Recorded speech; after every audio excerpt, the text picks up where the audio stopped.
ফজরের 2 রাকাত সুন্নতের পরে সূরা ফাতিহা 41 বার পরে পানিতে ফু দিয়ে খেলে কি হয় জানলে আপনি অবাক হয়ে যাবেন। ফজরের 2 রাকাত সুন্নতের পরে যে সময়টা, এই সময়টা খুবই বরকতের সময়। নবীজি সাল্লাল্লাহু আলাইহি সাল্লাম এই ফজরের সময় আল্লাহর কাছে বরকতের দোয়া করেছেন। সহিহ বুখারীর হাদিস, আল্লাহুম্মা বারিক লি উম্মতি ফি বুকুরিহা, আল্লাহ আমার উম্মতের সকালটা বরকতময় করে দাও। আল্লাহ তাআলা এটা কবুল করে নিয়েছেন।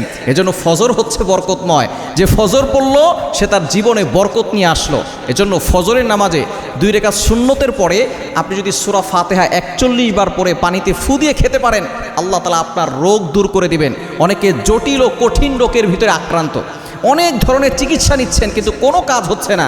আপনি ইয়াকিনের সাথে সূরা ফাতিহার ভিতরে শেফা আছে যদি আপনি মনে করতে পারেন, অবশ্যই আপনি শেফা পাবেন।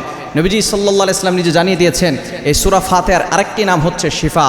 শিফা মিন কুল্লি দা, সকল রোগের ঔষধ হচ্ছে সূরাতুল ফাতিহা। নবীজি সাল্লাল্লাহু আলাইহি ওয়াসাল্লাম জানিয়ে দিয়েছেন যে ব্যক্তি সূরা ফাতিহা 7 বার পরে পানিতে ফু দিয়ে খাবে, আল্লাহ পাক রব্বুল আলামিন তার জটিল ও কঠিন রোগ থেকে তাকে মুক্তির ব্যবস্থা করে দিবেন। ইয়াকিনের সাথে আমল করবেন।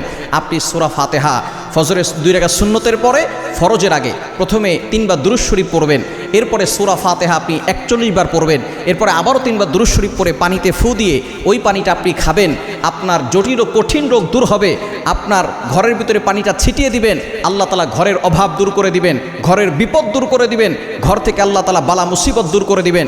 অনেক ঘরের ভিতরে ব্ল্যাক ম্যাজিকের সমস্যা থাকতে পারে, আপনি এই ফজরের 2 রাকাত সুন্নতের পরে পানিতে ফু দিয়ে পানিটা যদি ঘরের 4 কোণায় ছিটিয়ে দিতে পারেন, দেখবেন এই কোরআনের মাধ্যমে আপনি আল্লাহর কাছ থেকে সাহায্য পাবেন।